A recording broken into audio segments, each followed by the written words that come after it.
What's up, everybody? It's Monday, episode 118. Wow. All right, let's have some fun. Evening Hour is live right now. Blah.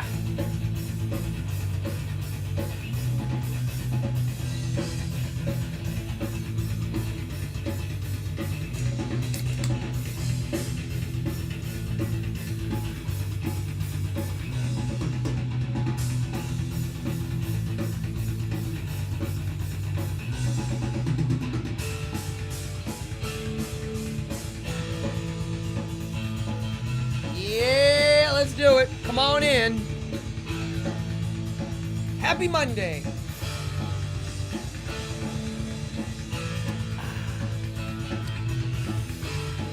Come on in.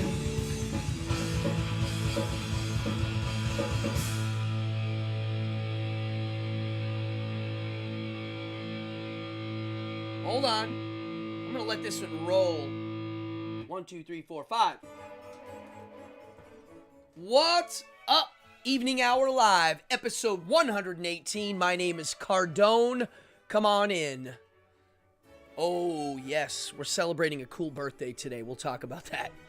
Wow, we got a group in here already. Come on in. Come on in. If you're new to the channel, yes, it's live right now. If you're watching the rerun, it was live. It's a chat show, meaning look at the chat below. There's some chatty stuff and an awesome group of people. If you're new to the show, please hit the like, hit the subscribe, and say hi. I'm here live. I can't see you. And the chatty people in here, these are the regulars. There are people in here that watch, and if you're watching and I don't know who you are, or I do know you, say hi. And if you chat, you get points. And if you get points, you can spend them on things. In the description, it shows you.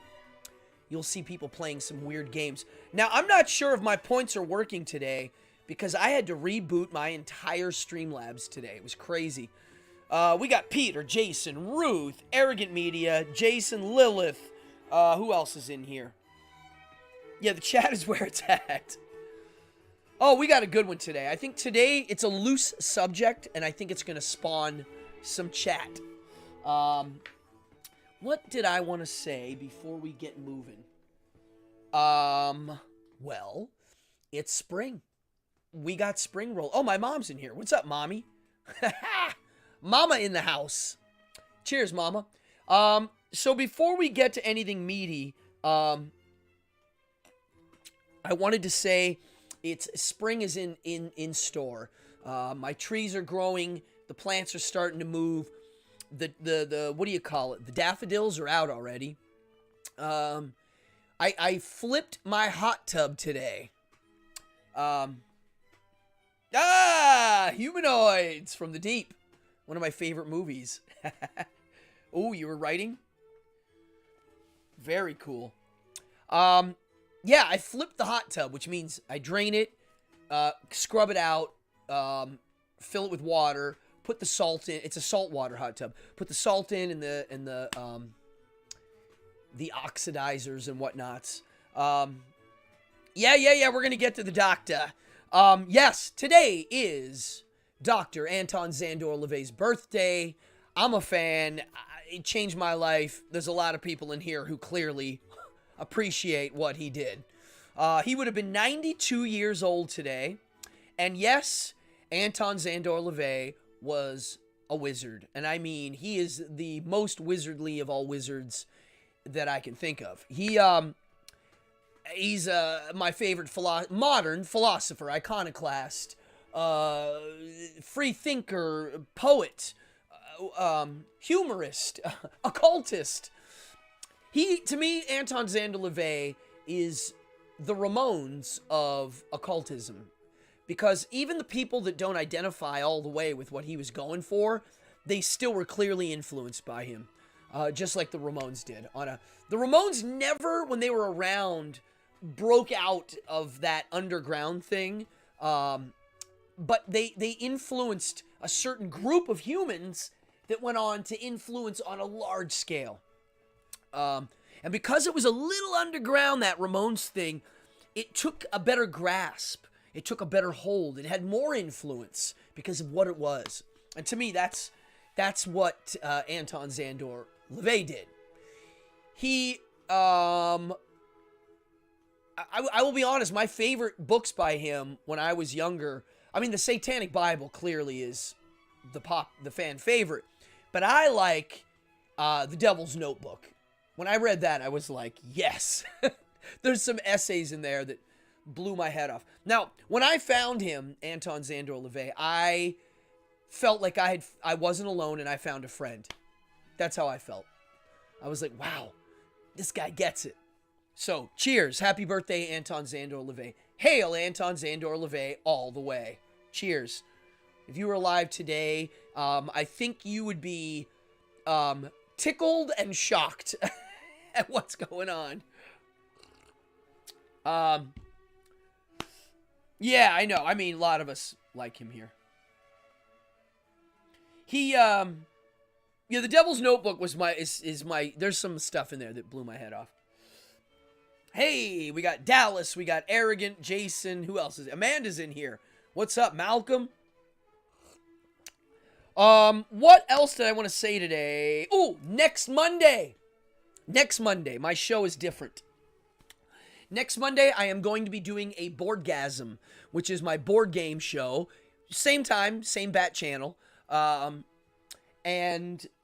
I'm going to do it on one game. And it's a full episode piece on my favorite board game in the world that some people don't know about. The creator sometimes watches this show. So if you're watching, Sean, shout out to you. This board game here is called Dungeon Degenerates. And I kickstarted it when it came out, 5 years ago? It has become my favorite board game. I don't even know where to begin with it. You've heard me talk about it here before. It is the most immersive and creatively new, fresh-feeling board game I've ever played.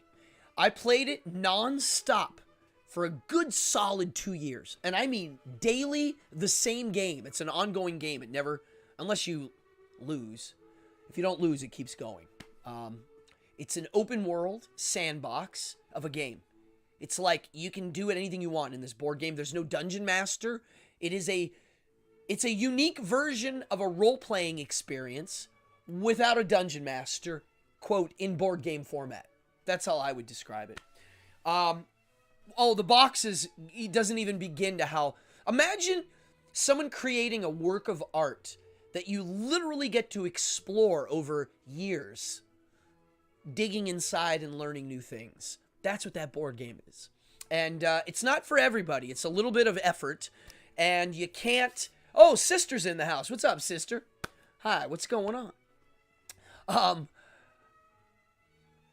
That board game will blow your head off. If you like immersive board game experiences that go on and on, I mean, it's a campaign like Dungeons and Dragons.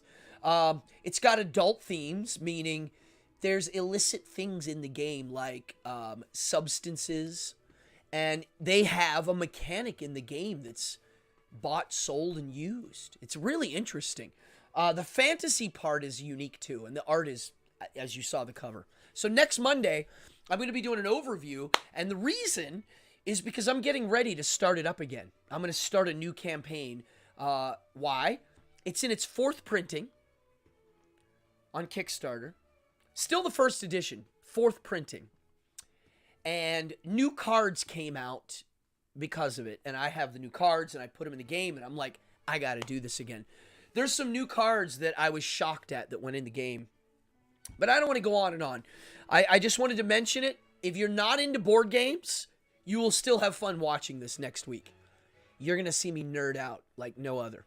And we're going to go into the miniature line that went beside this. You don't even need the miniatures to play the game. But if you have them, they're beautiful. And I collected them, and I'll show them to you. So that's next week. As for this week, we'll get to the subject in a couple minutes here. Ah, okay. Well, Dungeon Crawl Classics. My two favorite games in the world, or games, Dungeon Degenerates and Dungeon Crawl Classics as a role-playing game. Those two. That's it. I don't need any more. I have other board games I like, but those are the two. My favorite one-player board game?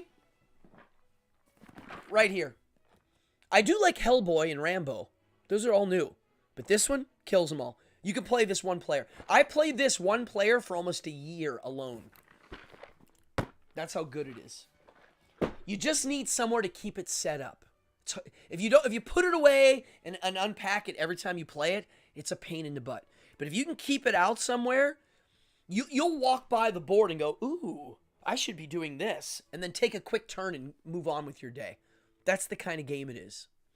So, highly recommend it. It's not cheap, but it's not too expensive. I think a new copy will run you between $80 and $100. If you told me I had $100, thousands of hours of gameplay over many, many years, it's priceless. So as many of you know, I like UFO stories, like most of the weird people that watch this channel. And I, as a magician and someone who studies con artistry on a molecular level, I'm always fascinated by when I notice somebody hiding information. Now, what do I mean by that? Well, look at the news. There's things the news will never report upon. Not just domestic things, but things happening in other countries. Like, there are things happening in China right now that most likely should be major news stories that will never be. Things like that. And there are reasons for it, Just look at who pays for the news and what they want to steer it towards. It's been like that forever, but it seems like it's a little more extreme. So I'm always paying attention to where I think somebody's holding back info or hiding info or steering direction. They're misdirecting you here, and I am directing myself here.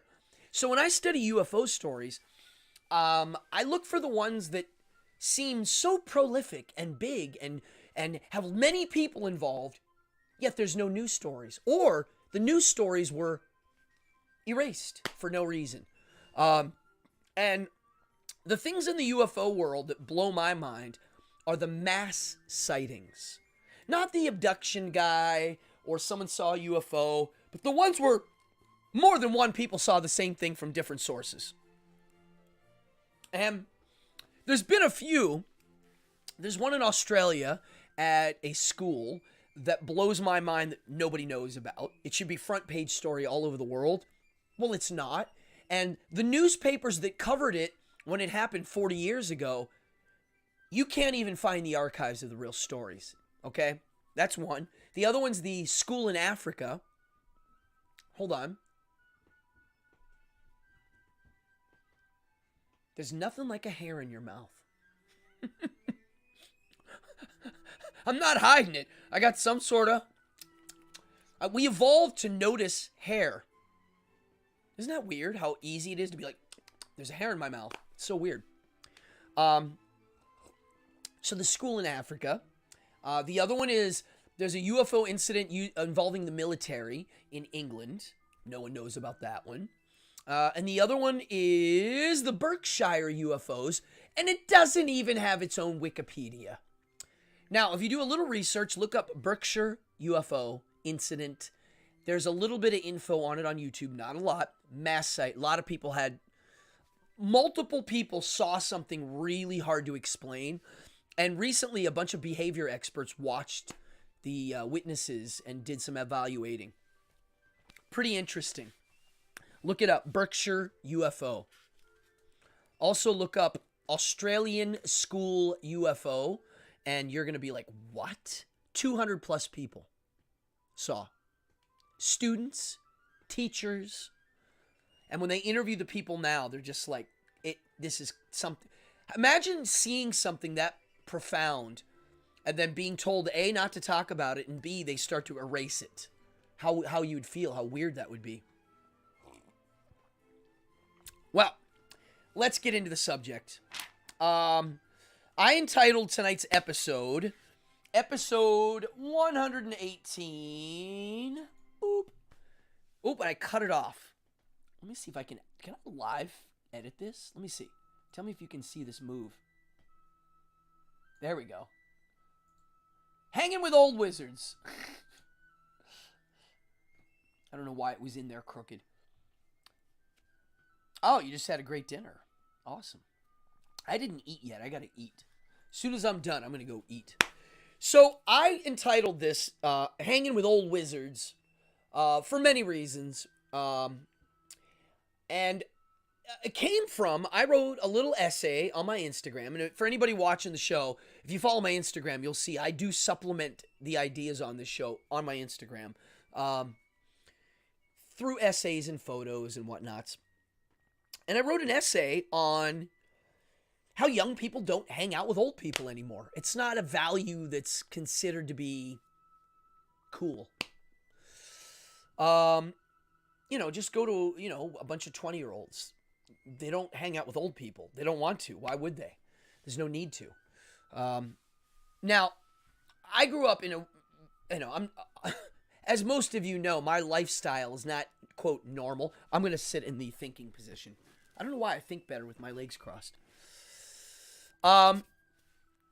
See, they're folded this way.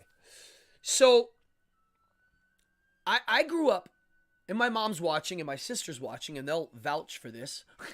We grew up around our grandparents. Our parents all worked. My generation was the generation, the latchkey kid, where mom worked and dad worked. Everybody was busy working. The economy wasn't so good anymore. It was starting to, and everybody had to work. And so I was alone at home, or I was at my grandparents'. And my grandparents were old school Italian people that cooked 3 meals a day. Both sides. Right, Yvette? Right, Fran? They're in here, my family. Both sides cooked 3 meals a day. So why bother going out to eat when there's free food at both houses? I grew up around my grandparents a lot. And my sister did too. I learned their music, their humor. And I always found it interesting when I meet people basically, that were around their grandparents that much and raised by old people, of how different they are.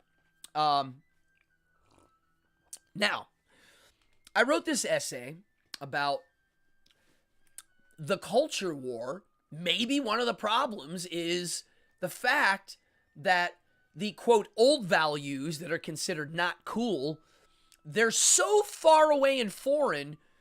Why? Because no one's around them. Like, when you're living with grandparents, their values are right in front of you, whether you like them or not. And they're your family. So you're not going to, quote, cancel them. They're your family. Even if they suck, you got to figure out some way around it, or you learn from them and they learn from you, right? So I wanted to do a little episode on my experience and why I thought that way. Now, when I wrote my essay, yeah. Oh yeah, this is cool. This is going to be a good one. I think you guys are going to really like this. There's a lot to say here, and I know everybody here has something to say about this, because we've all been through this. I wrote the essay the other day, and immediately somebody wrote underneath, they turned it into a racist thing. They really did. I mentioned that in the old days, people hung out with clubs or church. You had your family, but then there were other things, like the Freemasons or the Moose Lodge or the Kiwanis Club. And the guy wrote underneath, well, maybe they stopped going because they're non-inclusive to what, it's only whites only. And I'm like, that's the first thing you go to and meet. I was basically saying, let's hang out with old people more. And it turned into that. And then I wrote underneath it, look, every group has a group. My family were old Italian people. They had an Italian club. And when they were young, I don't think they were considered white people. I mean, they were brown, right? They only included Italians in the white category, in the 60s, I think. I know it's weird when you look at what counts as white. I didn't realize this, but on the census, Arab counts as white. which is interesting. I didn't know. Yes, we hung out at the Sons of Italy. The Sons of Italy were, see? They had the Irish blood. Everybody, there's the Freemasons, there's the Black Freemasons, there's the Jewish Masons, there's different groups. Those types of fraternal organizations, whether it be a woman's baking club, church, the Italian club, or whatever, usually included young people and old people partying together, right? And you were around old people at home, at the club, at church. There was a thing. There was the young, the middle with the kids, the old people, and you were around them. And you all had different values, and you all had to hang out. You were a community. Well, now that people get to pick their own communities, and they're able to steer away from scenes they don't necessarily groove with, fair, we can do that. We're allowed to. But I don't know if that's always healthy. For instance, just in my world, like what I do for a living, I work as a magician. That's my day job. And that entails me meeting strangers. And I work for people that sometimes I don't groove with value-wise. I mean, my values are very, very, very, very far away from Hasidic Jewish people, right? Obviously. But I work with Hasidics, I work with Orthodox, I work with everybody. And even the people I do not like, I find common ground. And I find something to learn. That's just how I am. The Alta Cacas. Ooh, what's that? I don't even know that one. The white Hispanic, because I'm Spanish, not Cuban or... Wow. Yeah, it's a mess. Who cares? It's ridiculous. So, I just wanted to talk about my experiences. Now, so I'm the kind of guy that grew up around old people. And I remember when I realized this, maybe, I don't know, 7 or 8 years ago, which isn't that long ago. I realized that a lot of the I had at the world, the old get off my lawn, right? The old man reacting to the young new ways. Well, I felt it coming.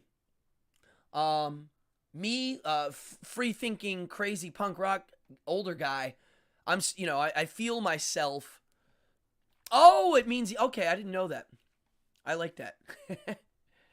I didn't know that. It's amazing how much Yiddish we actually do use in our English world, And I realized that old people live long enough to see the world change. And I mean really change. And I realized that when you live to be in your mid-40s, you get to see it change for the first time. If you live to be in your 70s or 80s, you get to see it change again. And if you make it to that late 90s or 100s, most likely you will see it change. You will see a holy crap. Wow, this is not what I remember. It's drastically different. When I realized it, and how profound it was for me, and I understand why old people have a problem with the new technology. Basically, when I was little, I remember thinking of the future. Flying cars. Three-dimensional movies that happened on your table. Holographic film. All sorts of stuff that I kind of envision as the future. Like little jets and little pods flying around and whatnot, right? Well, it never happened. I remember in like the 90s being like, remember all that cool stuff we thought was going to happen in the future? None of it happened. Well, fast forward to the 2000 and let's say 5 or 6. 2000, let's say 2008. Cuz that's no, I'm sorry. Let's say 2013. Somewhere around there. Or no, I'm sorry. 2010. Here's what I realized. And here's the best way to describe it. And I might have done this little thought puzzle, or what do you call it, thought experiment before. but I think you'll like this. So Arrogant Media, you're going to like this. So right now, I'm going to go back in time to 1983 to Cardone, me, with a stack of comic books and, Dungeons and Dragons, a red box, maybe a book on magic tricks and maybe a book on fortune telling and card trick or tarot cards. And all of a sudden, there's a flash of light, and there before little Altoona Adam Cardone is me right now. And I'm like, yo, dude, you get to pick right now one device in the future. Not me. No, let's not say it's me. Let's say it's somebody from the future.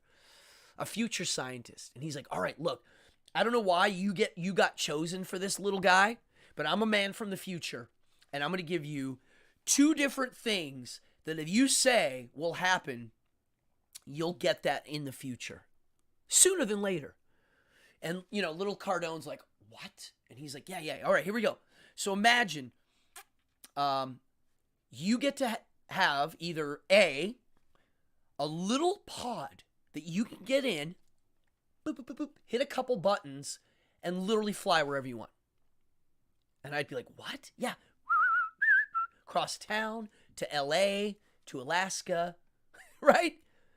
And so little Cardone would be like, yeah, I want that. And he's like, wait, hold on. Let me tell you what the second device is. And you're like, all right, so you can have that. You can have the flying car. You can literally get in that flying car and fly to India in 8 hours. You're in India. All right, that's awesome. Now, here's the other device. It's a gadget. It's like a book. Not only is it a book, it has inside of it every book basically ever written, every movie ever written, every punk rock record, actually every record. It has a map everywhere in the world. It's a movie camera, a video camera, a bug repellent, a blood pressure taker, an encyclopedia of every language. It translates. It speaks for you. It navigates. I mean, and then little Cardone's like, what? Yeah, every comic book? Yeah, it's in there too. Oh yeah, and you can make a movie with it. You can record with it. Oh yeah, you know that 4-track recorder? Well, this thing has a gadget that'll do 1,000 tracks. Huh? Yeah, it's this big. Which one would I pick? I would pick the second one. Clearly. Yeah, it's a picture telephone. It's the Dick Tracy watch. It's everything. It's so crazy. Oh yeah, it also knows what you like and advertises to you. It keeps track. Your phone knows when you use the bathroom by how it moves. It knows when you're going up the steps and down the steps. It knows everything about you. It's experimenting with data collecting and then selling it to third-party sources that are then taking that data and using it against you. Oh yeah, here's the other thought puzzle. Imagine in the future where drug dealers market a drug that your brain already makes, and they get you addicted to a drug that your brain already makes. How scary would that be? Well, I said that to somebody once, and they were like, whoa, that's terrifying. And I went, there, the phone, the cigarette.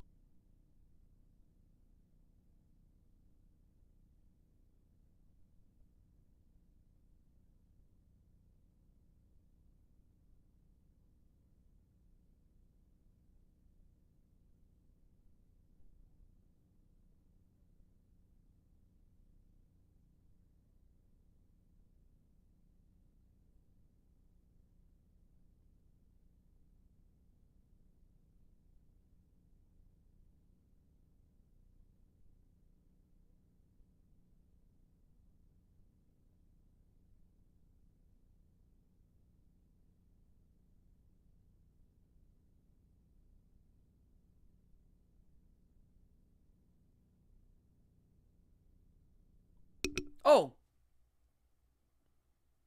can you hear me? Wow, that was weird. Huh. It must be back on. Please tell me it's back on. That was weird. I think I was talking so much that I accidentally bumped it. Thank you. Thank you, my friends. I don't even know what I said. What does it say? I love how you could see the moment it hit. Oh, yeah. Thank you. So, back to the grandparent thing. I learned their values. I saw where they came from. I was talking, I think, when the phone went out. Can you hear me now? Yeah, they can hear now. Oh, okay. Cool. So I was saying the old grandparents had bigoted ways. But when you hang out with them and you learn their backstory, you hear where it comes from. Now, it doesn't make it right, but at least it gives you the context of where they're coming from. And now, as a young person being around this old value, you can teach them in a way that they might understand now. Now, they can learn from you too. You know, they need you. Well, that's basically what I said. Yeah. So, as I got older, I ran away from the church for obvious reasons. Do I need to explain why? And too many problems. I think Bill Maher said, if there's a turd in the pool, do you still get in? Seriously, if there's a big swimming pool, a big one, like, an Olympic-sized pool, and you're just getting ready to get in, and there's literally a turd this big floating, do you get in? Absolutely not. I find another pool. I leave. Bye. Out. Later. So I ran away from the church. And my group that I felt connected to for the first time, that had more than one person involved, because I found myself, and I found quiet, thoughtful time hanging out, learning magic tricks and whatnot, was I learned a lot from the theater. And that was my mom introduced me to that. She was involved in the theater even before I was born. And she's the one that introduced me to the theater. She's like, you should do plays. And so when I was in first grade, I would do a play at school. By the time I got to middle school, I was really doing theater with adults involved and older kids and younger kids. And it was the first time in my little, quote, bigoted hometown that I was around gay people that were openly gay. They were openly gay people in the theater, right? No one cared, And so, and I'm lucky I got to be around that at an early age in a small town. And that world is where I started to see I had mentors. I had theater mentors, people that knew more than me about the theater and were educated, and I paid attention and learned. They were very wise. Some of them are really good. Yeah, they don't know any better, Amanda, right? They're just ignorant to the modern way. They don't have a reason to update, right? There's no reason. We only evolve if there's a reason, right? You just don't evolve for things are needed, so they go that way, right? So I had the theater, and in the world of magic, in my little hometown, there was only a couple magicians. One of them was really good, Fred Becker, if you're watching. He was a master magician from my little hometown, but he was gone all the time working. He wasn't hanging out. He was a cruise guy. He was doing cruise ships, and he still does. Top-notch pro. I always looked up to him. I'm so glad he's one of the early live magicians I got to see, because he was pretty good. Not pretty good, really good. And he did all the hard stuff too. So I really appreciate that. But the other magicians in my hometown were not that great. I'm going to be honest.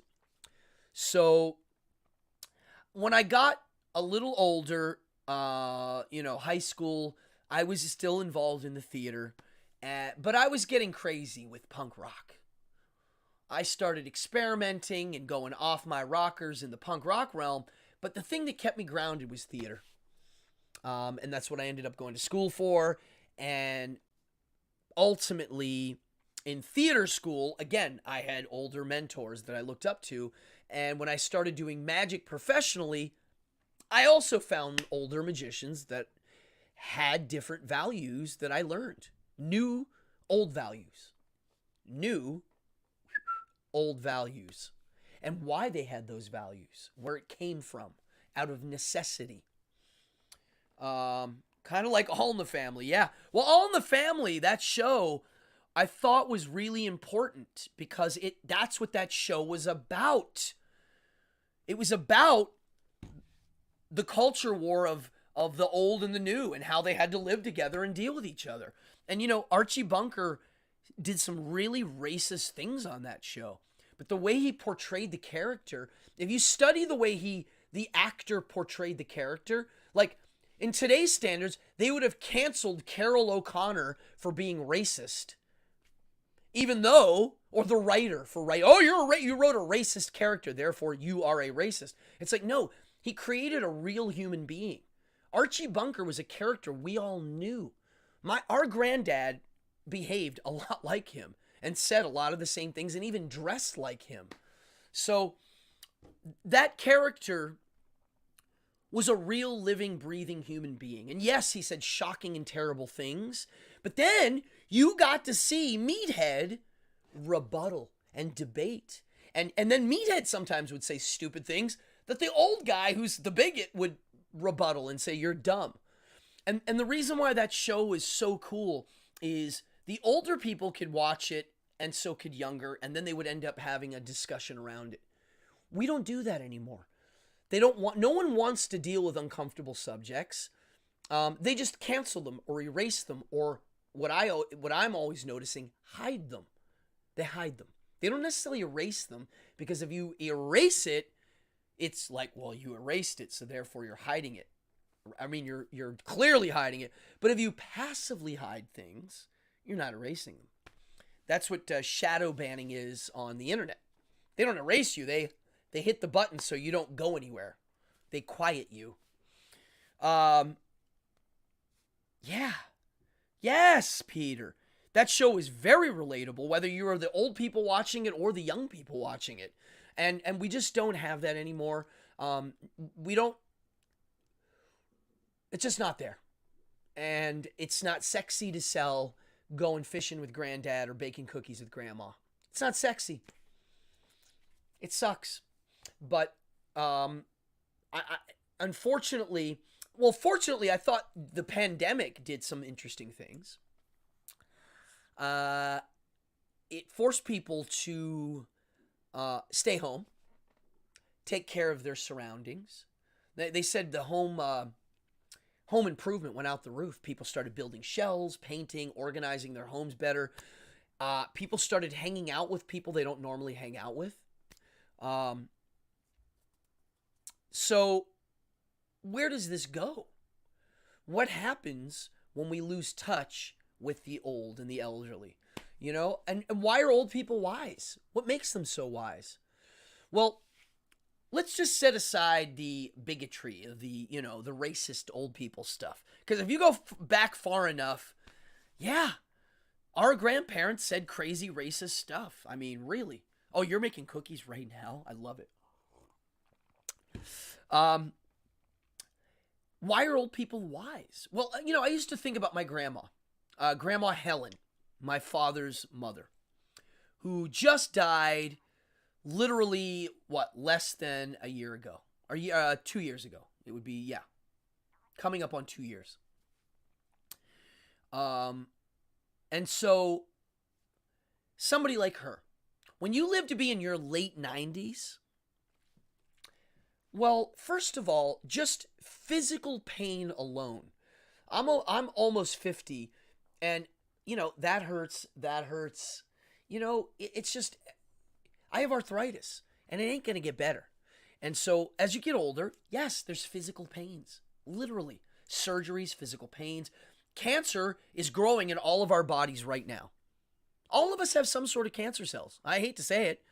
Most men have prostate cancer. It's a fact. Look it up. Almost every single man walking around right now has some sort of prostate cancer. It doesn't grow fast and it won't kill you, but it's mutating cells.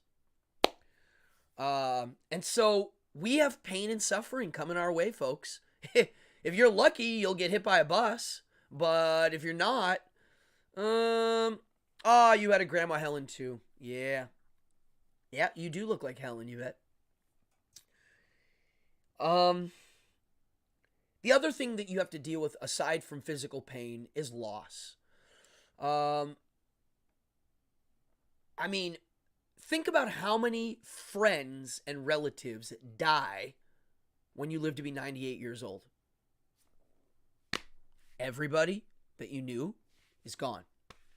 Your family, your friends. Unless you have young friends, everybody's dead. What does that do to you? What kind of wisdom do you gain from that? I think there must be some. They must have something to say. You know, like I want to hear what they have to say. Like, how do you deal with that? Everybody you know dies. I'm at the age 50. The magicians and performers that are the generation right above me that are like pushing 60, they're dropping. I know a bunch that have died already. I'm on the ticket. My time is clicking. I'm on the drop dead list, folks. When you're 50 and you drop dead, there's not a tragedy. It's a shame. It's not a tragedy. Oh, that's such a shame, right? When you're, 5 years old, it's a tragedy when you die. When you're 50, it's a shame. I'm at that age. I can drop dead right now. My heart could be like, yeah, that's enough. What does that do? I've been on a stupidity fun internet war with a racist 64-year-old man. That takes a lot of effort to do that. I don't know how that works. But yeah, I mean, honestly, like when you live to be old, you've had to deal with certain things. And I want to hear what that is. I'm very curious. What does that do to your day-to-day life? I've seen a lot of old people. Can you have all of my stuff? Oh, Jim, I know what you want. There's only one thing I have that you want. You don't want any of my toys. Jim wants one of my firearms. I have a really, I would say pretty damn valuable and nice shotgun. And I like it. And I just don't, it's not a wall hanger. I actually shoot it. Okay, here we go. Francis Ann. As people get older, they are less afraid to say the things that might, I think you meant to say offend someone. They have been through a lot of shit and they are willing to say it. Yes, they're a little loose-lipped and don't care. I call it the I don't care phase. But you also see in old people, they get scared of dying and they get really religious. You also see old people realize when they get old, they become nihilists or positive nihilists like me. It makes you appreciate, like myself. Once I realized that I'm on the I can drop dead list at any second, I took it seriously and said, you know what? I'm going to appreciate my life more. Fallon! Whew. So that's what it does, right? It makes some old people go loose and wild. It makes some get more conservative and scared. Okay, both have valid reasons, and I want to know what it is. And I want to be around it to experience it, you know? In my world today, the world I live in, Rockaway Beach, my hometown now, which is New York City and Queens. We are all dead already. In many ways we are.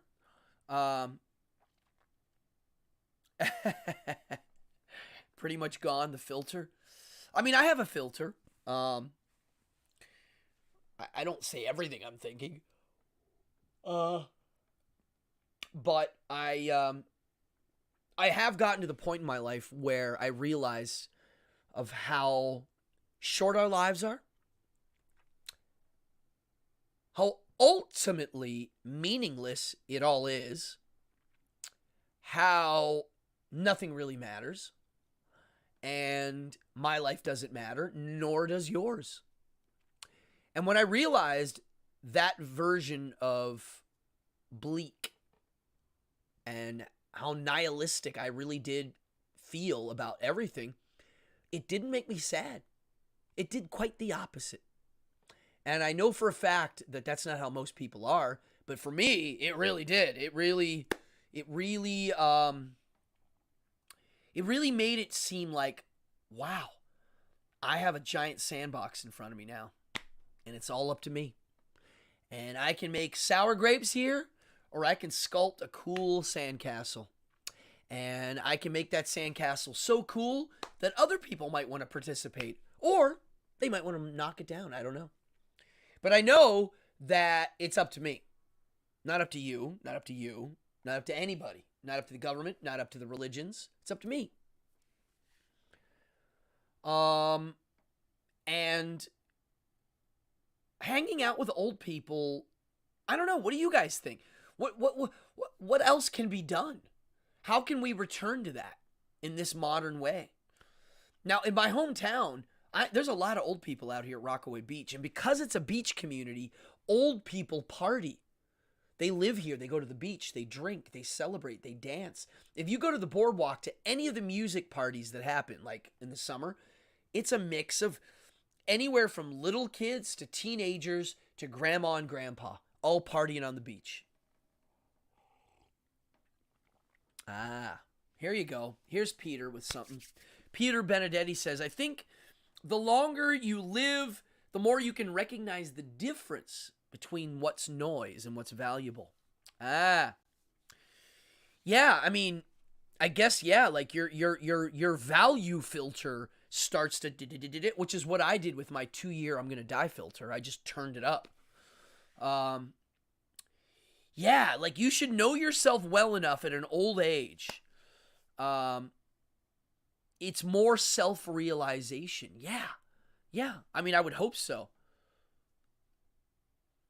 Well, okay, so you're 34. I'm literally turned 50 in a year and what? 4 months? 5 months? Yes, our life matters to ourselves. Yeah. Wow, I love this. Borrowed time. Love it. Yeah. This group of people in here are on the same page as I am, clearly. Skyrim Grandma is a terrific example of living enjoy. What is Skyrim Grandma? I don't know that. Is that like a game? You have to explain that. I'm old and sometimes don't know what this stuff is. From 34 till now, I mean, I'm not kidding you. In the last year, I gained more wisdom than I gained in 10 years. Just from some simple reading. That's it. Simple reading made me blow my lid off my head of some wisdom that literally made it easier for me to live. Way easier. I wish I read some of the books. Well, again, if I read them younger, they might not have made sense. So, on that note, again, it's all relative. But I do recommend young people that have older relatives they hate. Listen, you're never going to hear their stories ever again. My grandma Helen, who's gone now, I used to love hearing her tell stories about how she met Pappy and their first date. And, they met at a movie theater and I heard he was rude to her. That's how he got her attention. He negged her. My Pappy negged grandma and that's how he got a date with her. Terrible. Oh, wow. That's great. It's an older woman who made videos of herself playing Skyrim. That's great. I don't know anything about that. Interesting.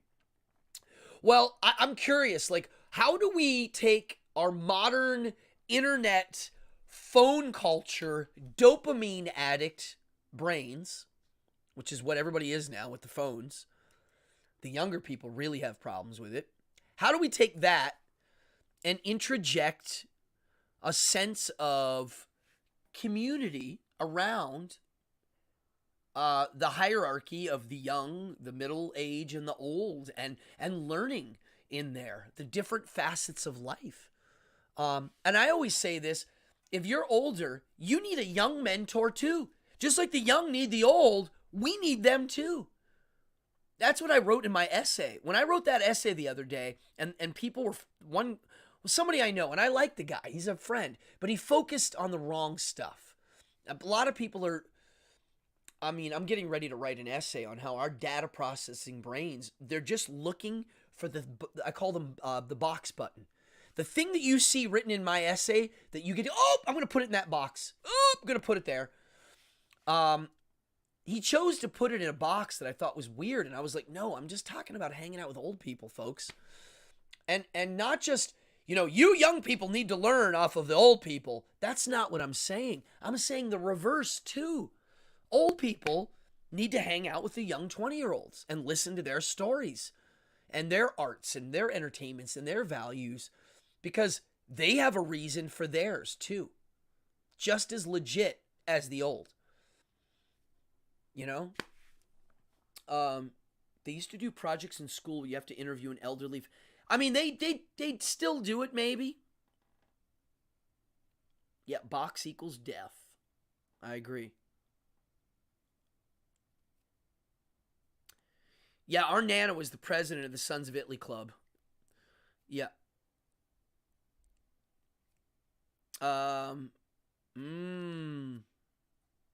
Yes. Okay, so now I'm going to get into that, the gaming and stuff. So I had in my life theater, magic, game nerds, old punk rock musicians, older famous musicians were in my life. They were mentors too. I wanted to hear their stories. And how do we get the young people today, and how do we get older people to realize that they need to listen to the young people too? We need to be around each other. Look, I always thought cultures that live separate from each other, like the Hasidic Jews, the men don't hang out with the women. Super religious Muslims, the men don't hang out with the women. How is that healthy? How do you learn about them? How do you know anything about them? How do you know where they're coming from? Why they do the things they do? It just seems like an unhealthy way to live. To split and keep split. I think splitting off into little groups is great for certain things. It's how you can focus and think tank. But then you got to go back. And you got to mingle and you got to hang. The 20-year-olds that are the protesty, cancel culture young people today that are running around, they're the get off my lawns to me. They're the ones going, get off my lawn. It's just coming from the younger people. It's a little weird. Maybe the generations need to bond over. Oh, hold on. What did that say? That was good. Okay, yeah, exactly. That's it. Those are the ones. If you have a common interest like gardening or pet rescue or these, you're going to be around certain types. And there should be older people involved. And that's where you learn. Yeah, that's where the empathy I really think comes from. It's both sides hanging out. You don't like you don't like you. But through hanging out and talking, you can hear where grandpa's bigotry came from. And you can hear where the young person's new ideas come from. And together, you learn. That's why All in the Family ultimately was one of the greatest shows ever. Really, if you watch it, they went through every social issue, racism, transgenderism, homosexuality, what else? I mean, it goes on and on. They dealt with a lot. The war, communism, politics, religion, traditions, all in that show. I'm going to start watching it again. I haven't seen it in a while. I remember... just so many really good episodes where Meathead and Archie are really going at it on some social issues. And I think that show probably helped alleviate some of the pains that the Vietnam era generation had going on. I was a little kid then. The older people that are watching right now, what do you remember? What was the consensus of All in the Family? Like, what I remember it just being on, and I watched it and we all watched it. But I'm sure people had dinner table discussions about the episodes. There was some crazy stuff. Isn't Divine on one episode? I think there's one episode where there's a trans person. I remember. I think Archie gives mouth to mouth to a trans person or something, and that's the episode. That's pretty cutting edge for the 70s. Really, pretty freaking cutting edge.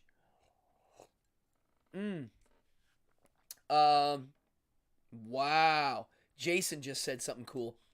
Years ago, I had a conversation with a lady before she died about what it was like living through the Dust Bowl. It was fascinating. Yeah, I'm sure. I would love to talk to somebody about what that's like. There's a couple of videos online of people talking about living in the Wild West. Yeah, there's like recordings and footage of these people. There's film of somebody talking about being at the Lincoln assassination. Yeah. Wow.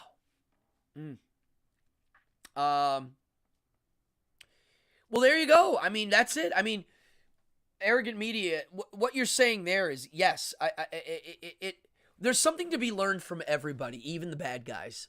And you have to keep your ears open. And you have to be willing to listen. And the cut and run thing, yes, there's a time and place for it. But for me, it's more about listening.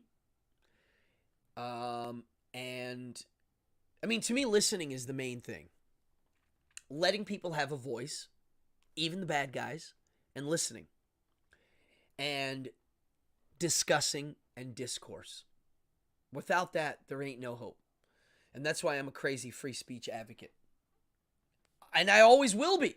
For the end of my days, I will always defend free speech, even the bad stuff. All good things come from some sort of blasphemy. They do. They're good because they're coming from something that wasn't good, right? That's why we're noticing it good. And the thing that it came from, it went against the grain, hence the blasphemy. The world is so different now because of technology. Yeah.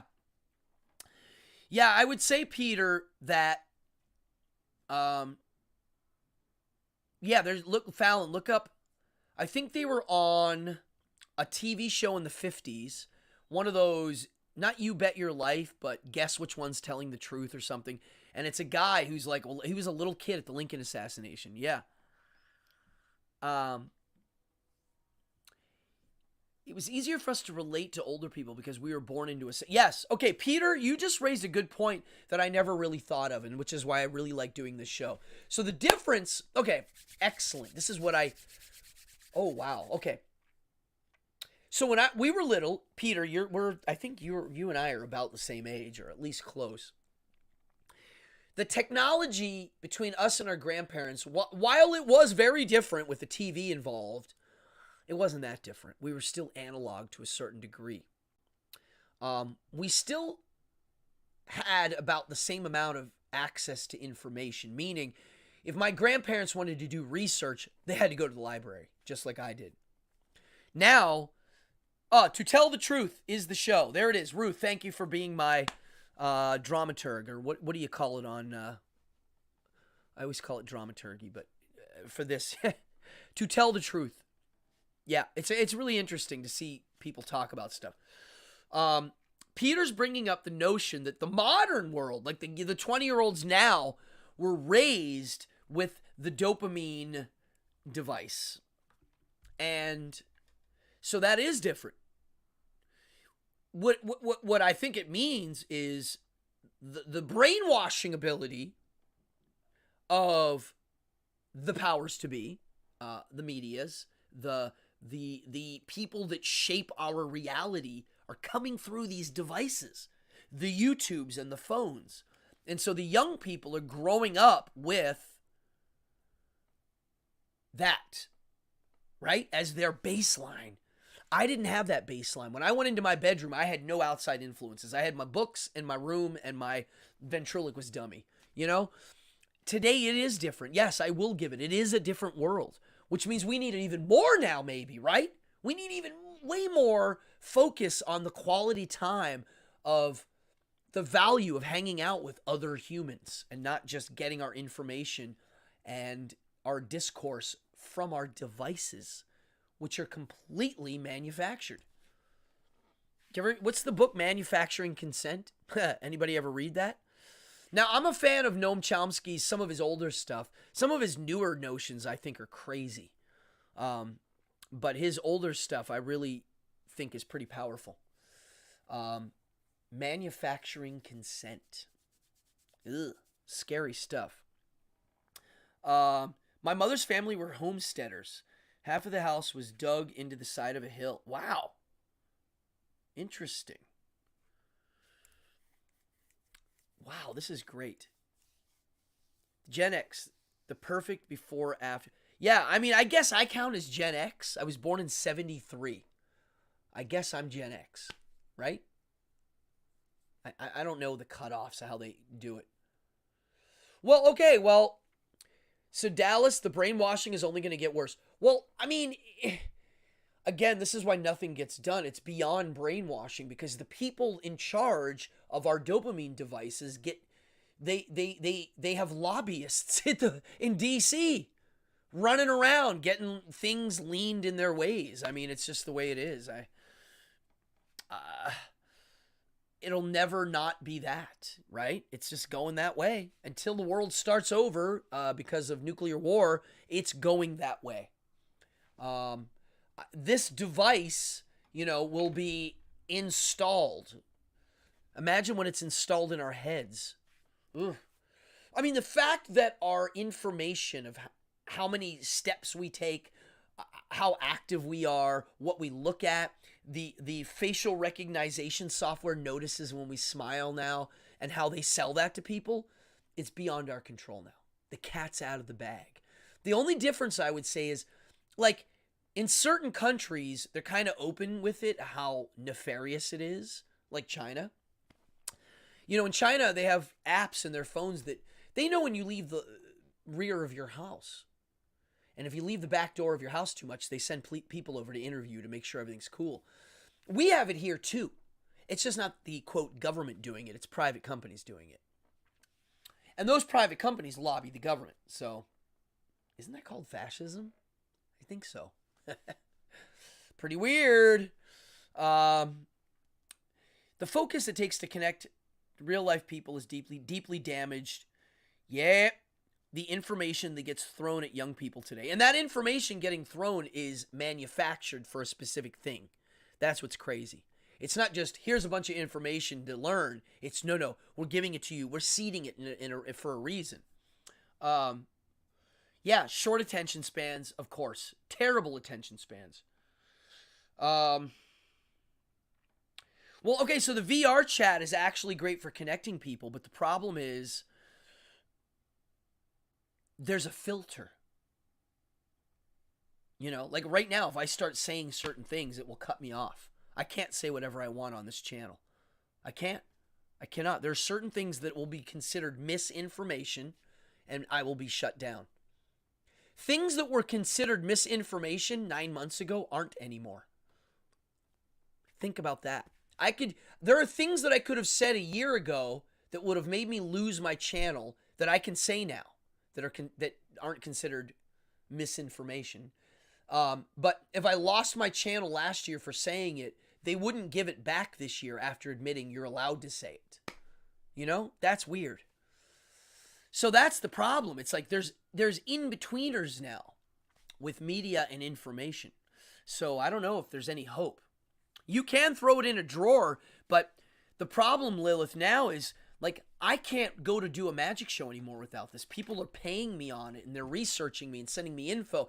If I had clients that I was like, I don't have an iPhone, can we make a phone? I wouldn't be able to work anymore. People are kind of now, if you're not logged in. I thought we should have a law in this country that if you want to live off the grid, there should always be legal ways to do it without being penalized in certain ways. That's why I'm pro-cash. I'm not into this cashless society. I don't like that. Not being born with iOS installed will be the handicap of the future. Yeah, It'd be like, oh man, he doesn't have the iOS. Yeah, that's kind of what it's going to be. I used to joke around and say, in the old days, rich people could be born dumb and inferior. They are rich, but mentally and physically completely inferior. There could be a poor guy out there that's smarter, leaner, and meaner than the rich guy. But unfortunately, it seems like it's going to not be that way because the rich will be able to literally genetically modify and engineer themselves and their children. And that is what it is. I'm not saying it's good or bad, but it seems like that's what happens. And the poor guy who won't be able to genetically modify, I mean, look at how rich people have perfect sets of teeth. Pearly whites. Why? Because they rip all their teeth out and put all new porcelain ones in with posts. Poor people don't get that. So, technology meaning social media. And yeah. Yes. Okay. Those with the iOS will become, yeah, okay, yeah.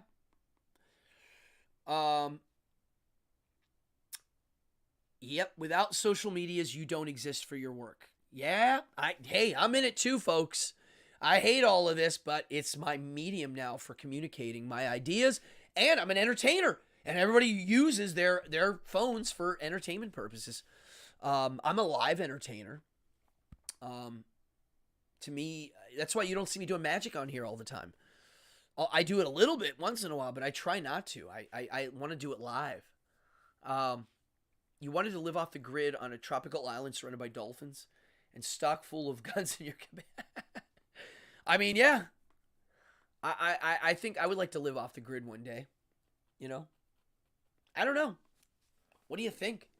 I think this is a chewy subject, something to chew on, something to talk about at the dinner table, something to spread around and think about ways that we can create more of this with older values. And it doesn't mean that you're agreeing to their older values. I'm not saying that at all. And I'm not saying you can't fix stupid like you can fix teeth. Well, maybe you can in the future. Maybe in the future, not only will you be able to modify, well, you'll be able to do what some people say Elon Musk already has, and that's Neuralink. So like right now, if you ask me a math question, I can't do it. But if I have Neuralink, I'd be able to do them all. I'd be like, boop, here's the problem. Also, you'll be able to genetically modify your kids to be, quote, smarter or have higher IQs, maybe. So that's where that might fall. Oh, Morlocks, the LOI. Yeah, there it is. The time machine. Oh, yeah. All right, Ruth, thank you. Lots of great stuff tonight. Thank you for your inputs. Yeah. So yeah, folks, I'm just throwing these ideas out. These are the things I think about. I'm not claiming to have answers. I just think we need to talk and keep it going. I like old people. I like walking libraries. I like walking historians. And when I meet old people that have stories to tell, I listen. I really do. I honestly think that there's so much to learn. And again, I'm not saying that we have to agree to their bigoted ways, but I want to hear where they came from, how they got to where they got to. You know, there's never not a reason for things to come. There's never like, well, it is what it is because it just did that. No, there's a reason. And if you do a little digging, even if it's a little uncomfortable, I really think there's some great surprises to learn. And the old way of being in a community where there are old, middle-aged, and young people partying together and sharing stories and values is where it's at. And so, you know, let's get out there. Let's listen and communicate. And if you're old, you need to go find some young mentors. You do. You need to find mentors that are going to teach you the new ways. New musics, new arts. I don't like most new music, but you know, I have some younger people that show me some cool stuff that I don't know. My son's always turning me on to new metal bands that I never would know of unless he'd show me. And he's 20. I learned a lot from my 20-year-old son. A lot. I don't know if you're watching Wolfenstein. He watches this show because he's the tech director. So even if he ain't here, he's always watching. But yeah, I really do. I learn a lot from my young son. Is pretty wise. He's open-minded. He also learned a lot from just keeping his head open and hanging out with lots of different types of people. I mean, he grew up around me and all my weird friends. And so I don't think he thinks of us as old and like out of touch. I don't think so. I raised my kids to pay attention to what old people have to say and their wisdoms. I did. Wow. All right, that was a good episode, folks. These are the kind of episodes that make me want to go think about it more. And I'm going to go write some notes now on this. What did I write here? Yeah, I got this all. I covered everything I wanted to cover tonight. Yeah, thank you. I hope people learned something tonight about themselves or their families or new ways to see some things. I don't know. Thank you, Fallon, for watching. Thank you, everybody, for watching. I wouldn't do this show if there wasn't a live audience. I don't like doing the canned show. I hate not talking live. I can't stand it. I like doing this live. I have such a better, more, I would say relaxed kind of vibe when I do them live. When I used to do them canned, I don't know. Anywho, it's Monday, my favorite day of the week. If you're new, the least thing you can do is hit the stupid subscribe button. It is so hard to get subscribers on here. I'm not kidding. So if you're under 1,000 subscribers, you're shadow banned. If you want to look up my show, you have to type it in exact or it ain't going to show up. They don't want anybody to see this show. They don't care. It's not in their interest. When I get to 1,000, they might open it up. Arrogant Media, thank you very much. Thank you, Jason, Fallon, Dad, everybody in here, whoever's watching. Hey, if you're new and I don't know you and you're not chatting, say hello so I know you're watching. Hey, Lilith, you too. Thank you. And I know it's getting to be garden season, so I'm sure you're getting all ready to go. We're starting here too.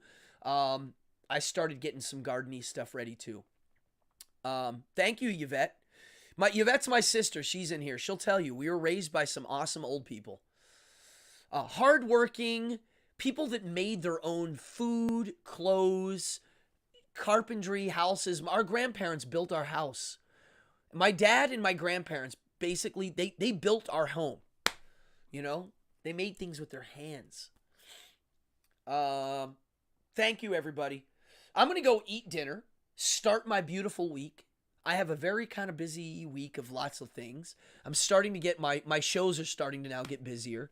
And summer's close. And when summer hits, there's a 3-month party that happens at Rockaway Beach. And it starts very soon. So I'm getting ready for it.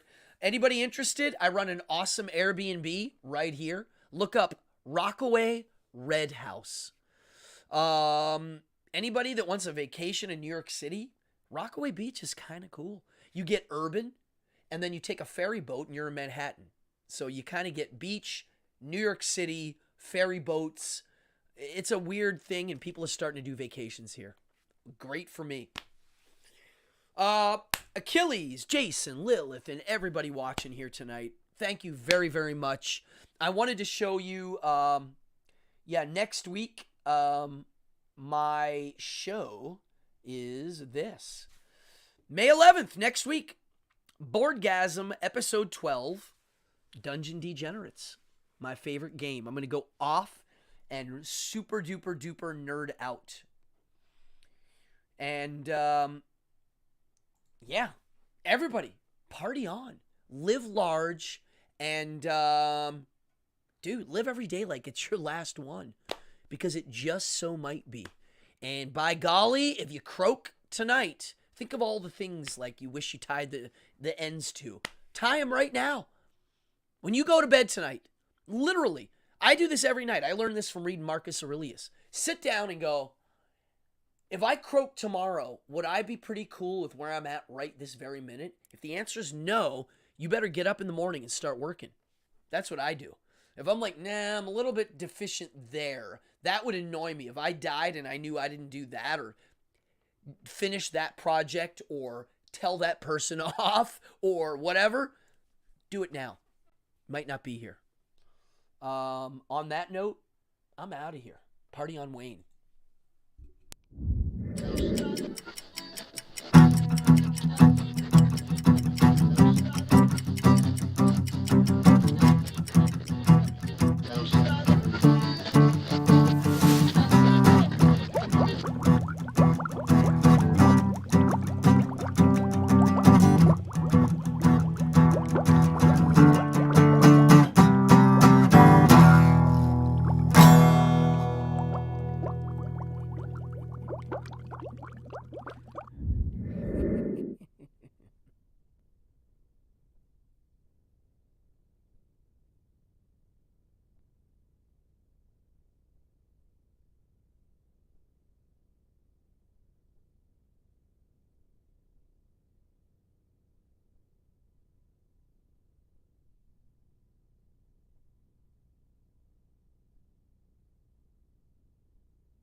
Hey, what's up?